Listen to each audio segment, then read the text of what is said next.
Hi friends, നമസ്കാരം. ഞാൻ നിങ്ങളുടെ സ്വന്തം ചിരി. നിങ്ങളെല്ലാം കാത്തിരിക്കുന്ന നിങ്ങളുടെ പുതുപുത്തൻ വിശേഷങ്ങളിലേക്ക് എൻ്റെ എല്ലാ കൂട്ടുകാർക്കും സ്വാഗതം. അങ്ങനെ നമ്മുടെ അപ്പു തലകറങ്ങി വീണേക്കാണ് കേട്ടോ. തലകറങ്ങി വീണ് ഏതായാലും അംബികയും നമ്മുടെ തമ്പിയും കൂടെ എടുത്തുകൊണ്ട് പോയേക്കാണ് ഹോസ്പിറ്റലിലേക്ക്. ഇനി എന്തെന്നറിയത്തില്ല. അതിൻ്റെ ഇടയ്ക്ക് നമ്മുടെ ഹരി നല്ല പൂസായി, മുക്കുറ്റു പൂസായിട്ട് വാള് വെച്ച് ഛർദ്ദിച്ച് കുളവാക്കി ചെല്ലാണ് നമ്മുടെ സ്വാന്തന വീട്ടിലേക്ക്. പിന്നെ പറയാനുണ്ടോ, ബാലൻ്റെ ചങ്ക് തകർന്നു പോവുകയാണ് കേട്ടോ. ആ കാഴ്ച കണ്ടിട്ട് ബാലന് സഹിക്കാൻ പറ്റുന്നില്ല. ബാലൻ പറയാണ്, ഇങ്ങനെ പോയാൽ ശരിയാകത്തില്ല, എങ്ങനെയെങ്കിലും അപ്പുവിനെ ഇവിടെ തിരിച്ചു കൊണ്ടുവന്നേ പറ്റൂ. അപ്പു ഇല്ലാത്തതിൻ്റെ എല്ലാം അവൻ കാണിക്കുന്നുണ്ട്. അപ്പു ഇല്ലാത്തതിൻ്റെ ഫുൾ സങ്കടമാണ് അവൻ ഇതെല്ലാം പ്രകടിപ്പിക്കുന്നത്. അതുകൊണ്ട് അപ്പുവിനെ എത്രയും വേഗം തിരിച്ച് എങ്ങനെയെങ്കിലും ഇവിടെ കൊണ്ടുവന്നേ മതിയാകത്തുള്ളൂ. എൻ്റെ കുഞ്ഞിൻ്റെ ഭാവി പോകും, അല്ലെങ്കിൽ അവനിങ്ങനെ ഒരു കുടിയനായിട്ട് തീരും എന്നൊക്കെ ഇങ്ങനെ നമ്മുടെ ബാലൻ ഇങ്ങനെ സങ്കടം പറയാട്ടോ. ഏതായാലും സ്വാതന്ത്ര്യം വീട്ടിൻ്റെ അടിത്തറ ഇളക്കി എന്ന് പറഞ്ഞ ഒരവസ്ഥ തന്നെ ആയി കേട്ടോ. നമ്മുടെ തമ്പി അങ്ങനെ തന്നെയാണ് ചെയ്തു വെച്ചിരിക്കുന്നത്.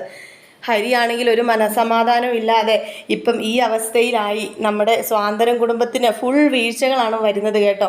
അങ്ങനെ സങ്കടപ്പെട്ട് എല്ലാവരും ഇരിക്കുകയാണ്. ഇത് കണ്ടിട്ട് ഒട്ടും സഹിക്കാൻ കഴിയുന്നില്ല അമ്മയ്ക്കും. അമ്മയൊക്കെ തേങ്ങി കരയാണ്.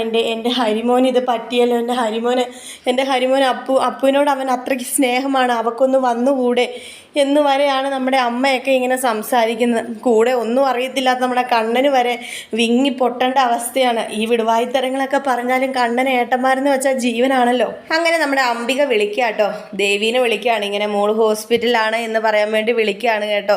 അങ്ങനെ ദേവീനെ വിളിച്ച് കഴിയുമ്പോഴത്തേക്ക് ഇവിടെ നിന്ന് എല്ലാവരും കൂടെ കാണാൻ പോവുകയാണ്. കൂടത്തിൽ നമ്മുടെ ഹരിയും ഉണ്ട്. ഹരി ചെന്ന് കഴിഞ്ഞാൽ ഏതായാലും അപ്പുവിൻ്റെ പിണക്കം മാറും. അവരുടെ സങ്കടങ്ങളാണല്ലോ ഇത്ര പ്രശ്നങ്ങളൊക്കെ വരുത്തി വയ്ക്കാൻ കാരണം.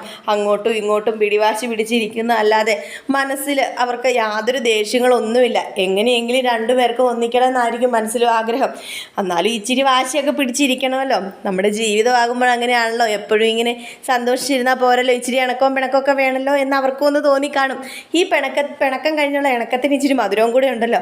അങ്ങനെ നമ്മുടെ ഹോസ്പിറ്റലിലേക്ക് ചെല്ലാണ് കേട്ടോ. സ്വാതന്ത്ര്യം കുടുംബത്തിലെ എല്ലാവരും ഉണ്ട്, സന്തോഷമായിട്ടാണ് ചെല്ലുന്നത്. ഏതായാലും ഒരു സന്തോഷ വാർത്ത തന്നെ നമ്മൾ കേൾക്കുമായിരിക്കും. അങ്ങനെ തന്നെ എല്ലാവർക്കും പ്രതീക്ഷിക്കാം. അങ്ങനെ ഹോസ്പിറ്റലിൽ ചെല്ലുമ്പം അംബികേനെ കണ്ടിട്ട് കെട്ടിപ്പിടിച്ച് ദേവി കരയാണ് കേട്ടോ. അതൊക്കെ കാണുമ്പം നമുക്ക് തന്നെ ഒന്ന് സന്തോഷമാകും. ആ ഒരു സന്തോഷ നിമിഷങ്ങളൊക്കെ ദേവിയൊക്കെ എന്ത് പ്രാർത്ഥിച്ചിരുന്നാണ് അപ്പു ഒന്ന് തിരിച്ച് വീട്ടിലേക്ക് വരാൻ വേണ്ടി.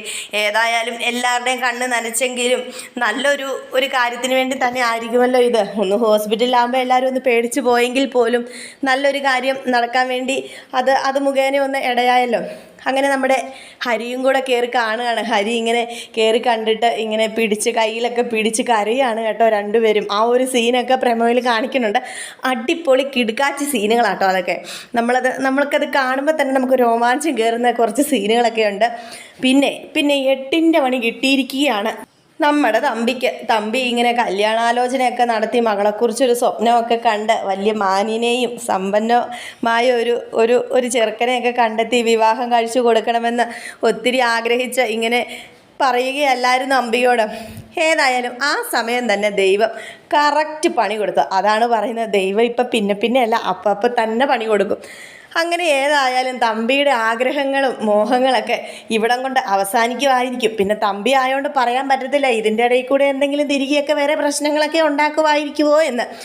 പിന്നെ മകളിങ്ങനെ തലകറങ്ങി വീണത് കൊണ്ടൊക്കെ ചിലപ്പോൾ ഒന്ന് ക്ഷമിക്കുമായിരിക്കും. പിന്നെ തമ്പിയല്ലേ, മകള് ചത്താലും കുഴപ്പമില്ല, ബാലൻ്റെയും ഹരിയുടെയും വീട്ടിൻ്റെയും തകർച്ച കണ്ടു കഴിഞ്ഞിട്ടുണ്ടെങ്കിൽ വേറെ ഒരു കുഴപ്പമില്ല, ഹാപ്പി ആൻഡ് ഹാപ്പി എന്ന് തന്നെ വേണം തമ്പിയെക്കുറിച്ച് വിശേഷിപ്പിക്കാൻ. അംബികയ്ക്ക് ഏതായാലും വളരെ സന്തോഷമായി. തൻ്റെ മകള് തലകറങ്ങി ഒന്ന് വീണു, ഇച്ചിരി പ്രഷറൊക്കെ കുറഞ്ഞു പോയെന്നാണ് പറഞ്ഞത്. എങ്കിലും കുഴപ്പമൊന്നുമില്ല. തൻ്റെ മകള് ഏതായാലും ഇനി ഹരിയുടെ വീട്ടിലേക്ക് തന്നെ തിരിച്ചു പോകുകയാണല്ലോ. അംബികയ്ക്ക് ഭയങ്കര ആഗ്രഹമായിരുന്നല്ലോ മകളെ തിരിച്ചങ്ങോട്ട് അയക്കണം. ഒരമ്മ എന്ന നിലയിൽ ഒരു നല്ലൊരു ക്യാരക്ടർ തന്നെ കേട്ടോ അംബികയ്ക്ക് കിട്ടിയേക്കുന്നത്. അംബിക ഒരു നല്ല രീതിയിൽ തന്നെ നല്ല ഒരു അമ്മയായിട്ട് തന്നെ നിന്ന് സംസാരിക്കുകയാണ്. ഏതൊരമ്മയും അങ്ങനെ തന്നെയാണ് സംസാരിക്കുന്നത്. അങ്ങനെ എപ്പോഴും നമ്മുടെ അംബിക ഹരിനെ സപ്പോർട്ട് ചെയ്ത് തന്നെയാണ് സംസാരിക്കുന്നത്. അങ്ങനെ അംബികയ്ക്ക് ഏതായാലും സന്തോഷമായി. മകളുടെ ജീവിതം ഏതായാലും പകുതി വഴിയും കൊണ്ട് ഉപേക്ഷിക്കാനൊന്നും പറ്റത്തില്ല. ഏതായാലും ഇനിയിപ്പം നല്ല സന്തോഷ വാർത്തയൊക്കെ അറിഞ്ഞ് നമ്മുടെ സ്വാതന്ത്ര്യം വീട്ടിലേക്ക് തന്നെ നമ്മുടെ അപ്പു പോവുകയാണല്ലോ. അങ്ങനെ നമ്മുടെ സ്വാതന്ത്ര്യം വീട്ടിൽ മധുരത്തിൻ്റെ മധുരം എന്ന് വേണമെങ്കിൽ തന്നെ പറയാം. അഞ്ചു ഗർഭിണിയാണെന്ന് എല്ലാവർക്കും ഒരു സംശയമുണ്ട്. അതുപോലെ തന്നെ ഞങ്ങൾക്കും ഒരു സംശയമുണ്ട്, 5 ഗർഭിണി ആയിരിക്കണം. അങ്ങനെ ഗർഭിണി ആയിരുന്നു എങ്കിൽ കൊള്ളാമായിരുന്നല്ലേ. അങ്ങനെ ഗർഭിണി ആകട്ടെ എന്ന് തന്നെ നമുക്ക് പ്രാർത്ഥിക്കാം. അങ്ങനെ അവരുടെ ജീവിതം സന്തോഷകരമായിട്ട് പോകട്ടെ എന്ന് നമുക്ക് ആഗ്രഹിക്കാം. അങ്ങനെ നല്ല നല്ല എപ്പിസോഡുകൾ ഇനി നമുക്ക് പ്രതീക്ഷിക്കാം. അടുത്ത എപ്പിസോഡ്, അതായത് നാളത്തെ എപ്പിസോഡ് എത്രയും വേഗം ഞാൻ രാവിലെ ഇടുന്നതായിരിക്കും. എല്ലാവരും കയറി കാണുക. അതുവരെ എൻ്റെ എല്ലാ കൂട്ടുകാർക്കും bye. Thank you. Good night.